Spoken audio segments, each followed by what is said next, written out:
Alright, I just thought I'd share today's kind of project. We get, even though we're in the cabinet business, when we decided to start manufacturing mostly with CNC equipment, we ran into a bunch of different markets that we could handle. And one of the things we do a great deal of is make these forms, curved rafters, curved corbels, that sort of thing for these high-end homes where the roof line is sort of curved. So I brought this picture up on Google. That's not me, but that's a family handyman. But on this home that we're building these for, there's 250 of them. So to cut those by hand, the guy that I do these for has pretty much done the math, and it works out better for him to get them done with us. The machine's out there running. I want to show you how we're doing it. These are the notes from the framer. There's actually going to be a large rafter tail there. This exposed, I'll show you in the back. But we're given the radius of 5 foot and the length, and then a couple other dimensions there. And we actually designed that into AutoCAD. And then I built a little jig to hold a bunch of boards at one time.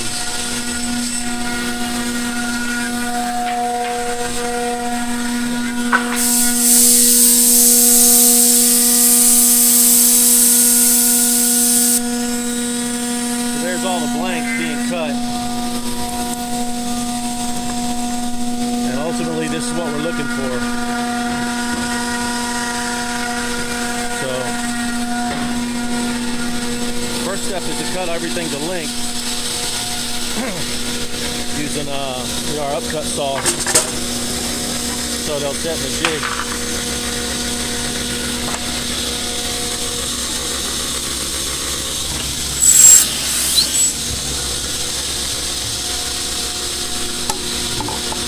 So we'll cut all those to size. Then once they come off the machine, they are blanks like this, where they're cut but not cut all the way through.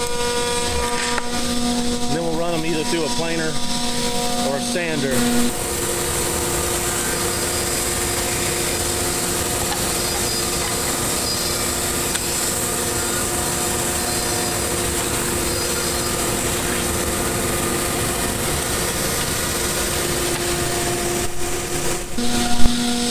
Part them out.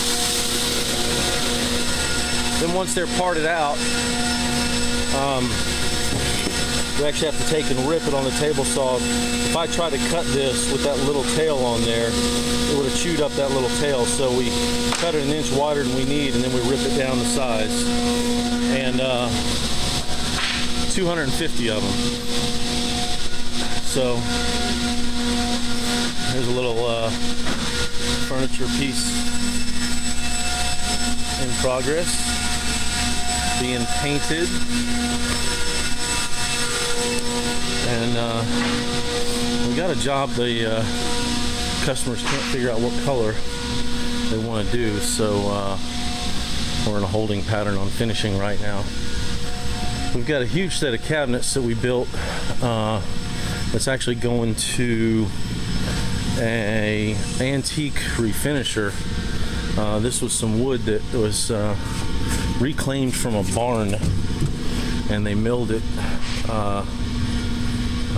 and then sent it to us, and then we applied it to just the face. Now on these cabinets we used a pre-finished maple material, so the finisher only has to finish the outside of the cabinet and the doors, and then on our finished ends there, only put in there what we needed.